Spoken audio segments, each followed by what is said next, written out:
Hey, thanks for joining me. Gen 13 Wired, issue 1. I don't know really how many comic books actually exist out there that Richard Bennett drew the entire thing.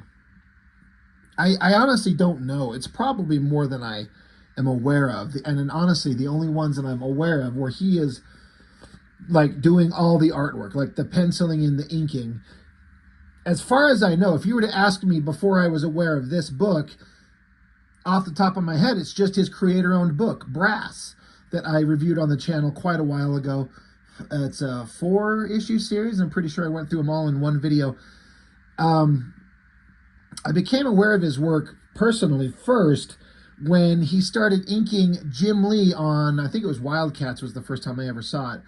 You were very used to what Scott Williams' work looks like on top of Jim Lee, but then suddenly, unannounced, Jim Lee's work looked different. There was something different going on, and so, at the time, I was a guy who was getting into wanting to draw comics myself, and so I started looking, and there's this inker, Richard Bennett, and he made vast differences to Jim Lee's work.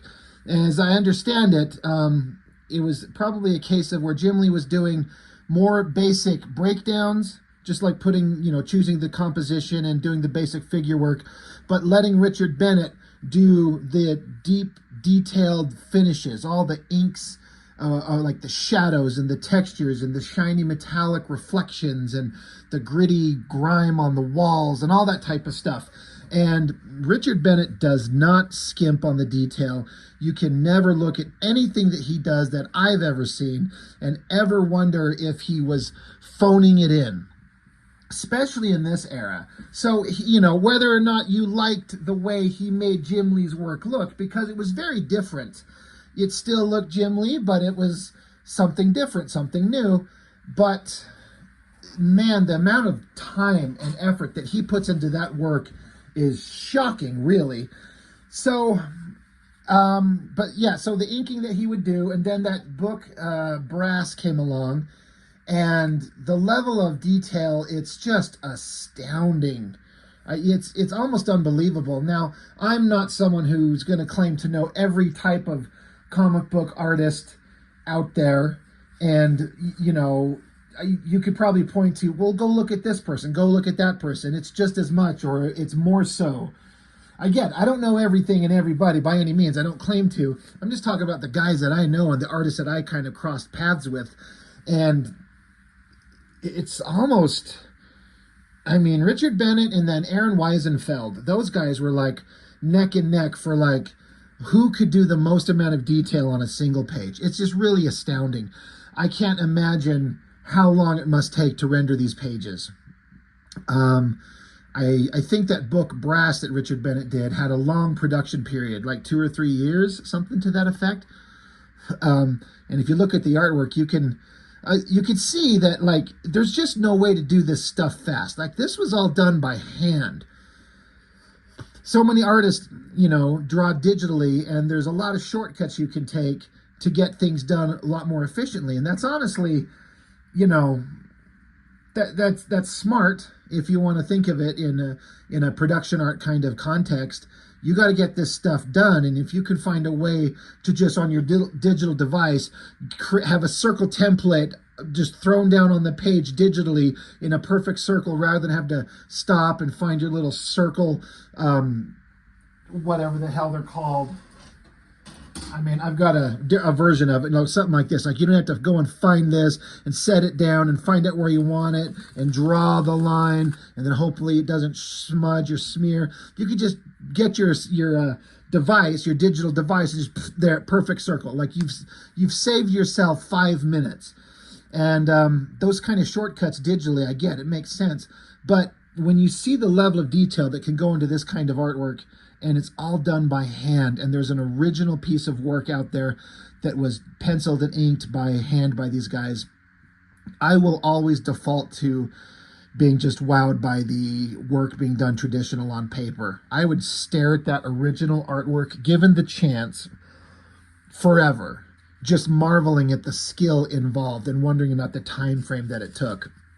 So all that being said, I don't know if I ever heard about this one. I was on that Facebook page that I'm part of, and somebody just put this up there. And sometimes when I see a book with the cover that's amazing, and I've never seen it, I'll hit up the guy trying to sell it. I'm like, dude, I'll buy this from you, but you got to tell me who does the insides. Now, I guess I could go Google search, but I ain't there to waste my time. I'm just like, there, if they want to sell it to me, they can pop it open and tell me who drew it, because I'm kind of an egotistical dick like that. Richard Bennett does the entire thing.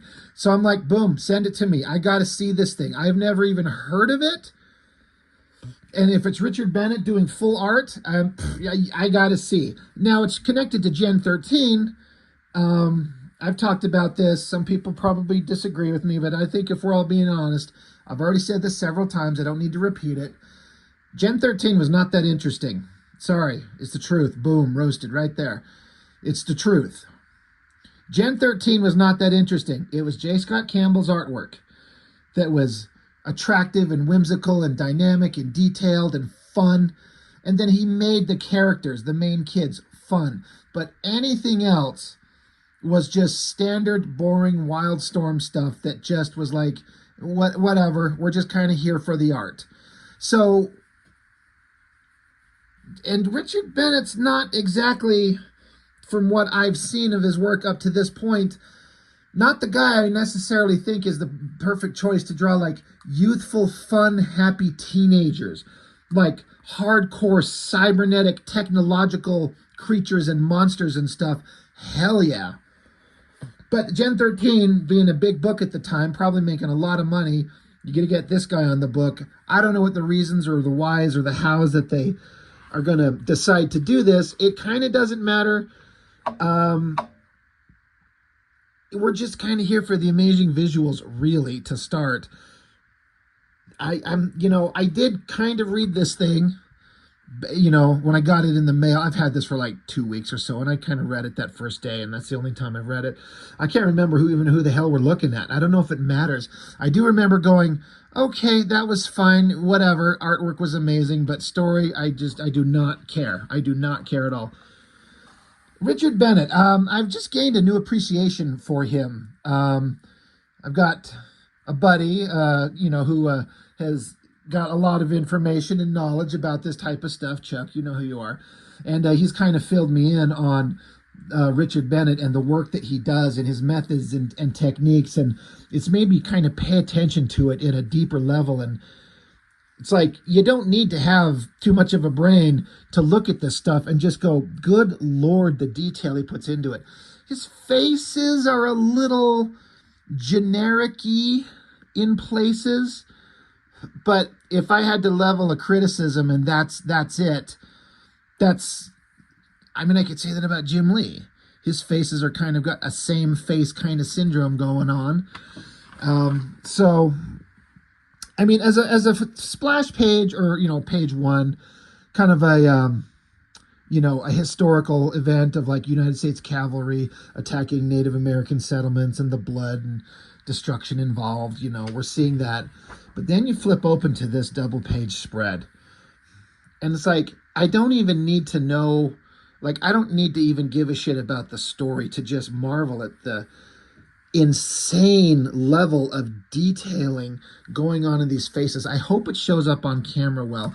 I'm going to bring it up closer and hopefully it focuses. If you could see that crisp, sharp, incredible line work going on in the face there. There's some parts of it, like this lower kind of wrinkly area, which I just take it to look like it's just a different way of rendering the wrinkly parts of this old Native American man's face. But it almost looks like exposed teeth underneath the skin or something like that. It's the one little thing that kind of stands out. But all that aside, the inking, the level of detail that he puts on this. His figure work, like these female figures, are kind of like standard image comic-y exaggeration, like super pointed boobs, really microscopic tiny waist, big bulging wide hips. And I'm kind of a hypocrite. I 100% agree when I'm like, I'll see one artist and I personally think that they do that exact same thing and I love it. And then I see another artist who's doing the exact same thing, technically speaking, and I say it sucks. It's just all personal taste. I'm actually not saying this sucks, just to be clear. I mean, nothing Richard Bennett is going to do is going to be classified as sucking on any level. It's just the basic body proportions always stood out a little bit as a little on the wonkier side, but the level of finish and rendering on it is just, it's like it just elevates it to this whole other level. So Mike Heisler and Richard Bennett, so I assume writer, penciler, inker, and then Wildstorm effects on colors, and then you got letterers and everything like that. Again, I can't be bothered to try and explain the story too much. Just look at these, like this shot of this characters with the goggles on. All these round shapes. Like, how do you do this by hand and get them so unbelievably razor sharp perfect? There's even little screw heads in there, like a Phillips screw head right there on the end of this part of the goggles. It's just astounding to me how perfect it is. And I think it's the Gen 13 characters, like this is Rainmaker in some kind of like holographic virtual reality is probably the accurate thing. Virtual reality kind of simulation. And so Lynch, the team leader guy, he shows up. Crazy goggles on, awesome gear, great backgrounds. There's more of these female figures. Again, it's super pointy boobs. Got to have the hyper arch in the back and the long skinny legs. You know, it's technically the same thing that J. Scott Campbell does, right? But it's like I'm trying to figure out how to explain what I'm seeing. I don't dislike it, but I don't love it.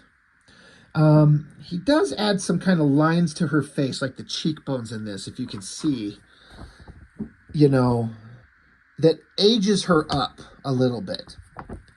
And they're supposed to be teenagers. So I would say that some elements like that would maybe be a thing, as if I'm anybody to offer up suggestions to this guy. I mean, good Lord, like, I'm just embarrassing myself. But I do draw and I do kind of understand, even though I'm a million miles away from being a fraction as good as these guys. And then his kind of basic compositions, his way he puts pages together, they're interesting to look at. Things overlapping, like his hand overlapping this panel here, and then his entire body overlapping down here, and then her body is overlapping everything. It looks good. It looks visually exciting. It also can be kind of distracting-ish from the clarity of the storytelling. And I know the way, like, if you're just looking at this from a purely artistic kind of standpoint, I know, like, I've known a lot of guys who don't give a shit about comics or the stories. They just, like, want to look at the badass artwork. You plop this stuff down in front of them, and they're going to think it's the coolest thing they've ever seen, and they'll never read the words. Like, oh man, look at that fucking hot babe, and look at all this cool shit. It's so fucking awesome. Look at all this technological stuff. It's so badass. Right. Right. So in that sense, it's a successful piece of artwork. But in terms of clarity of storytelling, does she need to cross 4 panels? I don't mind it. I don't hate it. I'm just trying to speak of it kind of from an objective sense. Just, devil's advocate kind of thing. If I was to be sitting in front of him, would I dare say these words to him? No. And if he were to, like, pop up in the comments and be like, hey, Rob, dude, I've seen your work. You fucking suck, bro. I would just cower and whimper and go cry. But just trying to be, real about it. I love all this technological stuff going on here. I find myself in my own work needing to draw like just a bunch of random technological stuff. It doesn't even need to really make sense. It just needs wires and tubes and nuts and bolts and housings and fittings and all kinds of stuff. And I just have such a hard time just visualizing it. And then I see it here. I'm like, God, where do you learn to do that? Like, where do you just even start picking up the ability to make this kind of stuff? Some use of kind of interesting computer generated kind of colors and stuff like that. Again, look at this little tiny figure of Lynch up here, and the way his feet kind of lines up with the edge of her arm. It's kind of a tangent thing. It looks like he's kind of standing on her arm. That's not a bad figure. I've never I've never seen a woman's outfit where the design is this high. It's not even high-waisted. It just goes straight up to her rib cage. Nothing holding it on to her waist at all. It's just a designing thing for a comic. It's certainly fine. This arm looks a little out of proportion. Hands kind of big, forearms kind of long as compared to the rest of it. But again, I ain't one to talk about nothing. These are like minor quibbles in, a bunch of pages that just look incredible. You'll never see anything wrong with his perspectives on like backgrounds. This all looks exactly correct. More great technological stuff, pretty good faces, high-angled shots looking down. The one thing that threw me off is there was this punk-ass kid with the shaved head, and I'm like, that's grunge. Now, you know what grunge looks like typically, right? I don't know if there's some pages with J. Scott Campbell's work in here, honestly. But we all know. But this is grunge. I guess I don't know if this is some point in the comics where he'd shaved his head. This does not look like grunge at all. It just doesn't. It looks so off-model. It's not him. Something's going on. The kids are doing weird stuff with their hand going into the technology, that type of thing. And Lynch is seeing it and is like, what? He did the same thing here like Sarah Rainmaker did over here. Something's off. Good shot of the face. Got just that inking, the fine line work, the little cross-hatching lines, the hair. So he goes off. Oh, well, as he takes off, Grunge takes off his glasses, and you can see there's some technological weirdness going on in his eyes. So there's something weird going on. Of course there is. So now we get with Caitlin Fairchild. Now look, again, another shot where the girl's sitting there, back is arched, super hyper, like, curve on the ass, pointy titty sticking out, there, and there. Which is the same thing we saw with Rainmaker. There, kind of there. So, we're leaning into put the girls in the sexiest poses you can possibly come up with, even when the girl is just sitting on a couch reading a fucking book. And then, I guess she's in some magical, like, Fantasyland world. I don't know if Lynch is seeing it or if she's just imagining herself, but she's in her like jungle girl outfit that she wore in there's that classic storyline in Gen 13 where they were like it's like a jungle adventure, and she was in this basic outfit, and long legs, kind of got them crossed over each other, good background details. I actually like this shot on her, because just drawing a human figure from this angle, that is tricky. The head from that angle, connecting the shoulders at this angle, the chest, and then the rib cage, the stomach going down, and then the hip bones coming up and then pivoting around to her thigh. That looks anatomically accurate, but then pushed into like the comic book type exaggeration, which a lot of artists do, and that's fine, pushing it into a cartoony kind of hyper-stylized kind of anatomy, but you've got to understand how the body actually moves and contorts in the first place to be able to draw. And this tells me that he does know, or he had some fantastic reference. Either way, looks really good. I like this shot of Lynch in shadow. That's really cool. Very moody. God damn, look at the backgrounds. He's in like a basement area. Look at the way that Bennett did like this lamp with like the light bursts. Crazy. So then they go to, I guess they had this Anna girl. She's like a robot, but like a sort of a teammate, but an android thing. Fuck it, who cares? Look at this art. It just gets better and better. The android Anna girl's face, like the eyes, nose, mouth, but then all this technological shit just coming out of her face. Like Lynch grabs her by the throat. That's his hand. moving her head up. Look at this shot of Lynch's face. I don't know if it's coming through very well. There's some, I don't know if it's computer generated, like screen tones, or it's, hand done screen tones put directly on the original artwork. If I had to guess, well, I guess it could honestly be either way. I was going to say, with the level of detail that Richard Bennett likes to put on his final artwork, I would say that this stuff is probably done by hand with like actual sheets of screen tone that are cut out. But did computers have the ability to do this type of stuff at that time? I mean, they certainly do now. But the detail on that face, the stubble, the fine hatching, the screen tones, the scars on his eyes, the hair up there, it's just unbelievable. Where Richard Bennett's taken a pedestrian, boring page. Like, people aren't punching each other. There's no lasers. There's no monsters. There's no blood or guts. There's no hot girls with boobs everywhere. It's just Lynch looking at the robotic girl's messed up face. And he finds a way to make every drawing fucking incredible. Mind-blowing stuff. Even if you don't like his artwork in general, you have to respect the level of craft and time put in. This is not phoning it in. And then again, I just want to make sure I bring these up close so you can see that detail. And then this face of Burnout there. The lighting on that. Jesus, that's good. And then the same thing over here. Kind of a weird low angle of Lynch as he's running, but still the boot coming towards you. Good lighting on the face. All this technological stuff in the overhead there. It's just like every page, every time you turn it, there's something awesome to see.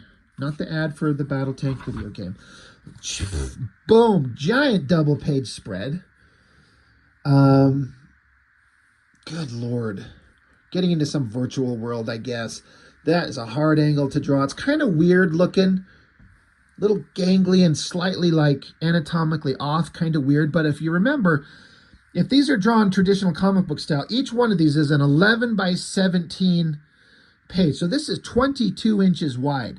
That's huge. That's I can't even show you the width of how wide it would be sitting on my table here. So the bigger the drawing, the easier it is for the figures to start drifting and getting a little weird because it's so big, which is why a lot of artists, and I have no idea Richard Bennett's technique. Please, I'm not saying this is what he does, but I know a lot of artists will draw this small so you can have the drawing a smaller thing and you can figure it out. You can get the proportions right and tight and solid, and then you blow up that thing and then you can turn it into a nicer, bigger drawing. Look at this vehicle that he come up with down here. All that amazing detail. Like, this would look so great in a sci-fi movie. There is another shot of the girls with her pointy tits sticking out and her hot thighs and ass and everything. It's just funny to kind of see these repeating themes. But it's a Gen 13 comic book. Like, this stuff is here to sell sex and humor. Like, that's really what it is. So you kind of expect it in a Gen 13 book. So I guess if I'm pointing it out every time we flip the page and there's a hot girl's ass right in front of us, I can't be hypocritical about it because that's what we want. Again, Richard Bennett doing some really interesting panel layout choices that flirt with making it unreadable in a way. Like, it's got this curved panel like this here down to here. This chunk up here is like one panel, and then there's this weird curved panel there of this vehicle they're on traversing, I don't know, cyberspace. And then I guess you're supposed to go up in terms of storytelling this direction, and then back down to not grunge. That's supposed to be him, but it doesn't look like him. And then his hands coming forward with these like metallic Robotech gloves on, holding gears and stuff. Just forget the story. Who cares? Jesus Lord. Look at the technological gear on that hand. Holy crap. What a pain in the ass to draw, but it looks so good if you put in the time. And where, how, why does Caitlin Fairchild's big, beautiful, luscious, thick ass fit into the need to be on this page except to show us her big, beautiful, luscious, thick ass in this pose where she's twisted and kind of contorted across the page, cutting her thick ass right across the storytelling of this bottom panel. That figure is pretty damn solid, like all the anatomy and muscles that you're kind of faking to a point. Like, it's not all 100% accurate, but it's real enough that it looks great. Twisting her body, and then the shape of the hips and the thighs and the legs and the boot, like, it's all kind of basically correct. It's over-rendered within an inch of its life, but that's kind of the balance of making it look awesome and then making it look terrible. And I feel like he always kind of gets it. But in terms of storytelling, it's kind of like, what the fuck? If the words weren't here to draw your eye, it's supposed to be like a Z shape. You're supposed to fall through a page like this, kind of, and I guess. But if you do that, you're going this, and then out. It's a little weird. Again, I am not a professional anything, so don't listen to anything I've got to say about anything. But good Lord, look at this. There's finally a page without a girl's luscious ass pointing right at us. I mean, don't get me wrong. They're still in there. Right there. Hell yeah. Hell yeah. Even Lynch down there, like, he's got his ass. He's just a little flat, bony nothing. But big, giant alien spaceship thing. God, they're drawing that and keeping it in perspective and proportion to each other. Like, do you draw like one half of it and then copy that and flip it and mirror it to keep it equal? How do you draw these things? Look at these insane panel layouts. Look at this shape coming through here. Who comes up with this? It's visually interesting, and again, I know randos who are not big comic reading fans would look at this and just be blown away by the artwork, but he's trying something and it's making it visually interesting. No, look, got to flip the page. We got to have a hot girl's body, curve in the back, boobies pointing out, luscious ass. I kind of actually like that one. Maybe more than all the others in a way. Great technological detail. There's a whole crowd of people locked in like a VR simulation thing going on here. I don't know what's going on. I don't care. Bunch of panels on this page. So again, all that detail being put in. But isn't it funny how like every page has got a hot girl on it? I didn't really notice. Is there going to be a hot girl on the next spread? I don't know. It's 50-50, right? Fuck, there's not. There's not one hot girl's ass on this page. This is why it's boring. It's not. Great technological vehicles here. Look at the inside of this cockpit. It's almost like a fisheye lens where it's like rounded and distorted. How you even come up with the ability to do that? All these buttons and controls. It looks so real. And then look at this outside. Like, this is an outside shot of the cockpit. So you got the structural framework of the airframe here, right? There's some more of those zipatone things going on here with little white chunks carved out of it and scratched into it to make it look like a worn exterior of a vehicle flying through the air or whatever. And then here's another ship. It was the same vehicle, right? This is the weirdest shaped vehicle I've ever seen. Look at this long tail. It's like a helicopter-ish thing. Good Lord, I'm just trying to follow the design of it. Oh, okay, right, okay. That's a big, massive overhead propeller. It's this vehicle here. That is one of the most wild helicopter designs I've ever seen in my life. Holy shit. To see this rendered in 3D and turn it around. This would look amazing in a movie. So hard to draw. He doesn't make his shit easy. He does not make this easy on himself. I like this low angle shot looking up through like this kind of glass walkway that Lynch is walking on. It's a great shot. Good perspective on the buildings going up there. Lynch is, following the mystery of the story, whatever the fuck it is. I don't even care. To its final conclusion, to the bad guy. Weird panel designs, but not crazy bad. Look at this panel with these weird technological shapes on this walkway as he's going to this door. And then here, this back shot, like back 3/4 view of Lynch's head, his hands holding this gun, and all the detail that Bennett puts into that. That is wild. I think on the next page has a like a reverse angle where it's pointing at us. Well, not there. Look at that. That looks so great. It's almost Wolverine-like when you got kind of like a gruff, scruffy-looking guy with like chops on the side of his face, an old weathered warrior. Just kind of default, kind of almost looks like Wolverine.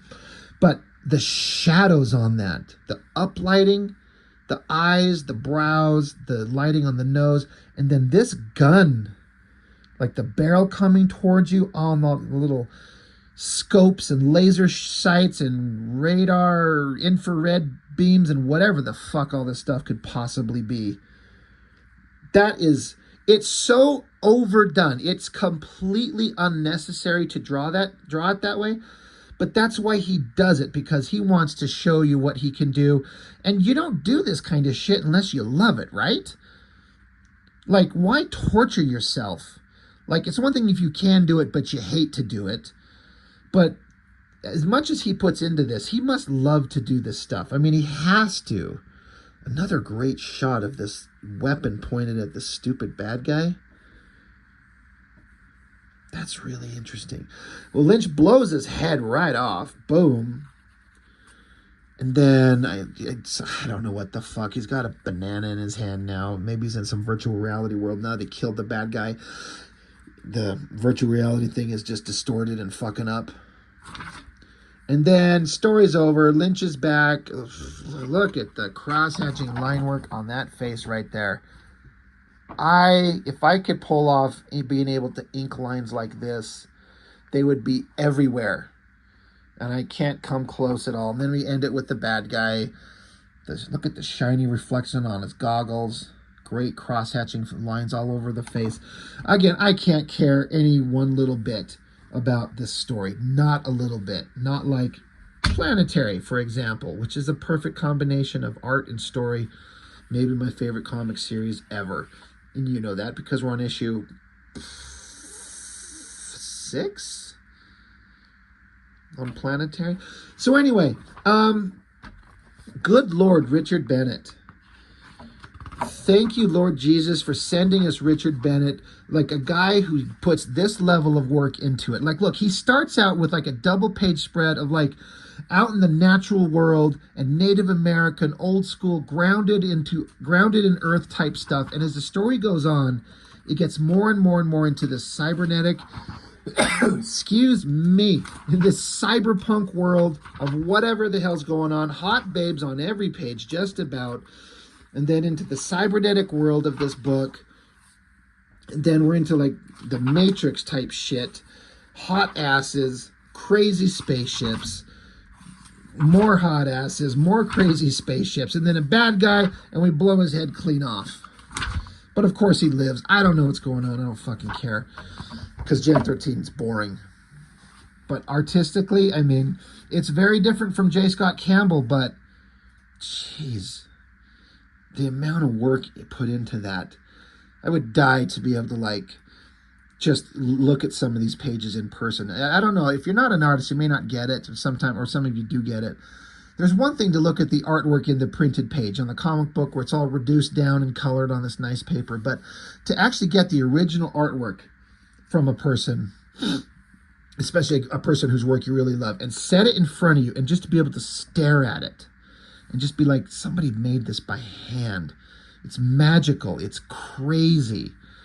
At this level, it's so insane to me. I can't get over it. And so, you know, I draw my own stuff and I always do it by hand, and I am not anywhere nearly as good. Like I drew this at the local comic convention I was at, just ripping off heavily shadowed Mignola style. I wasn't looking at his work, but I was just thinking of the way that Mignola kind of makes his shapes and stuff like that. And so, you know, it's very different, but I like to draw, and just something by hand like this is far more interesting to me.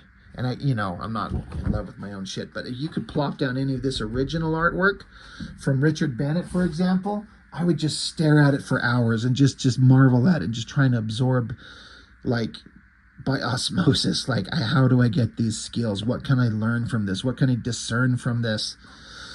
I don't know. A lot of times it's just a matter of just practice, just put in the hours. And sometimes as an artist, you have to realize that I will never make anything that looks as good as this type of stuff because I am not built artistically this way. I have to be me, whatever that may be. I'm still searching. I don't know. But I will never be this. But goddamn, is it still great to stare at and just kind of fawn all over. But yeah, I guess that's all I've got. Gen 13 wired. Who cares about anything except the art? It's fantastic. Richard Bennett, you are a god amongst men, sir. I don't know. I think he's been out of comics for a while. He's doing storyboards and stuff like that. And I don't know. I kind of maybe, will he get lucky and maybe he'll draw a comic again one day? That'd be amazing. Anyway, I guess that's all I've got. Thanks for watching. I really appreciate it. I will see you next time.